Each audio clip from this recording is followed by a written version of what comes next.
Olá, estudantes da educação de jovens e adultos, sejam todos muito bem-vindos a mais uma aula de linguagem e suas tecnologias, língua portuguesa com o professor Ivair. Então sejam muito bem-vindos. Hoje nós trabalharemos sobre a pontuação. Qual que é a importância, da pontuação dos nossos textos? Então nessa unidade estudaremos a pontuação, dúvida de muitos principalmente por ser usada muitas vezes fora do seu contexto gramatical, e ainda há os que nem a usam, não é mesmo? Mas você verá que ela é muito necessária, fundamental para o entendimento de algumas mensagens. Então, olha só, o que é importante nós entendermos nesse contexto? A pontuação, ela pode, por exemplo, apresentar uma frase, uma oração afirmativa. O meu filho chegou cedo. Afirma-se, o meu filho chegou cedo, ponto final. Se for uma frase interrogativa, usa-se o ponto de interrogação para perguntar. O meu filho chegou cedo? Então perceberam? É nesse aspecto que nós precisamos entender a necessidade da pontuação nos nossos textos. De olho na tela, olha só. A pontuação em língua portuguesa está diretamente ligada aos sinais de pontuação, e eles são muito necessários. São os recursos gráficos próprios da linguagem escrita. São representados, por exemplo, por pontos que encerram as frases ou usado no meio delas, como a vírgula.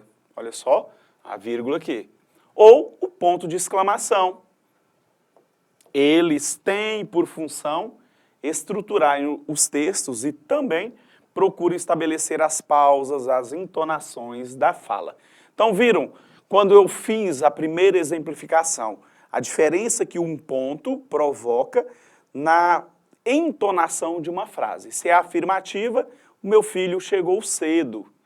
Mas se for uma interrogação, o meu filho chegou cedo, percebo então que eles influenciam nessa entonação. Então olha só, quando nós falamos em pontuação, nós podemos destacar que eles têm como finalidade marcar pausas e as inflexões da voz, ou seja, entonação, na leitura. Separar palavras, expressões e orações que devem ser destacadas. Ou esclarecer o sentido da frase, afastando qualquer ambiguidade. Quando eu digo ambiguidade, é no sentido de provocar um duplo sentido. E aí você não consegue entender bem o que o emissor está falando, então não pode provocar ambiguidade. É necessário que haja o entendimento, beleza? Continuando de olho aqui na tela, pois bem, é sobre a pontuação e é o que nós estamos falando. Temos aqui o ponto de exclamação, o de interrogação, temos a vírgula, o ponto, mas não são só esses, nós temos muitos outros. Falaremos agora sobre o uso da vírgula. A vírgula é uma pausa breve, mas só que existem algumas regrinhas para que a gente possa estar usando no nosso texto para justamente provocar essa entonação, uma breve pausa do que nós estamos falando. Vamos ver alguns exemplos de como nós podemos utilizá-las, Quais são as indicações do uso da vírgula? Nós temos aqui, olha, nas datas, para separar o nome da localidade. Então, todas as vezes, antigamente escreviam-se cartas e a gente começava com local e data. Então, sempre nós vamos separar das datas e a localidade. Olha só, Goiânia, aí eu tenho que usar vírgula. E isso vale para qualquer outra cidade, para qualquer outro lugar. Goiânia, vírgula, 12 de março de 2024. Perceberam?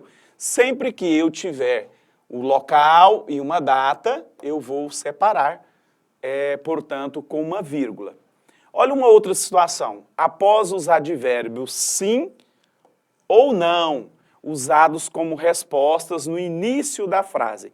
Olha só o exemplo aqui. Você gostou do filme? E aí, olha só, é um advérbio afirmativo. Sim, aí eu preciso usar a vírgula. Sim, eu adorei. E se fosse não? Não, vírgula. Não, eu detestei. Percebam que quando nós temos o sim e o não, que são advérbios, como respostas no início da frase, nós utilizamos, portanto, a vírgula. Gostou do filme? Sim. eu adorei. Então, recordando, nós separamos com vírgula, local e data. Goiânia, vírgula, 12 de março de 2024, por exemplo. Quando vamos responder a uma pergunta, né, seja o sim ou não tem uma vírgula. Sim, concordo plenamente. Não, eu discordo plenamente. Então, nessas situações, nós utilizaremos a vírgula. Olha outras situações. Após a saudação em correspondência, seja ela social ou comercial. Então, olha, atenciosamente, e assina-se a pessoa, né, que está emitindo a mensagem. Então, quando se trata de saudação.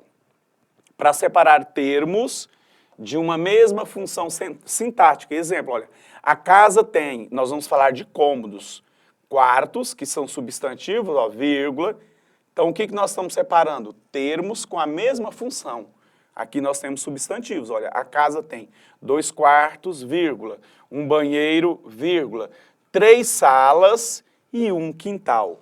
Então, observe, a conjunção e, aqui, olha, 3 salas e um quintal, ele substitui a vírgula entre o último e o penúltimo termo. Então, se você está fazendo aí a apresentação de termos da mesma função sintática, a casa tem um quarto, uma sala, 2 varandas e um quintal. Então, sempre no último, para o antepenúltimo, nós usamos o e, que é uma conjunção que liga, é aditiva, ok? De olho aqui, continuando, nós temos também para estabelecer elementos intercalados, como, por exemplo, uma conjunção. Olha, estudamos bastante, logo, quer dizer, conclui-se. Nós vamos colocar entre vírgula, merecemos férias.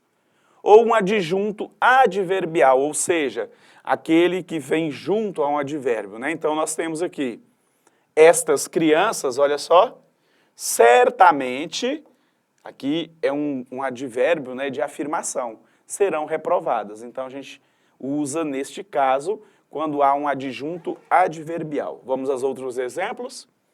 Olha, a rigor não é necessário separar por vírgulas o advérbio e a locução adverbial, principalmente quando de pequeno corpo, a não ser a ênfase o exija. Um vocativo. O que é um vocativo? É quando a gente chama por alguém. Então, por exemplo, se você chama filho, filha, se você fala mãe, sempre vem com a vírgula, porque o vocativo é isso, é você chamar por alguém. Se você chama o professor para te dar uma ajuda, professor, professora, então tem uma vírgula, porque o vocativo é um chamamento. Olha só, Deus, olha a vírgula, porque chamou por ele. Onde estás que não me respondes? Então isso é um vocativo quando nós chamamos por alguém, quando nós clamamos por Deus, quando chamamos o professor, a professora, enfim. Um aposto. O aposto, ele vem entre vírgulas, ele é uma explicação. Olha só, Luana, quem que é Luana? Aí eu vou explicar antes de falar algo sobre ela. Então o aposto fica entre vírgulas, para explicar quem é a Luana. Luana, a aluna novata, viu? Eu expliquei. Luana, a aluna novata, não fez a prova. Então, o aposto é essa parte que explicamos quem é essa aluna.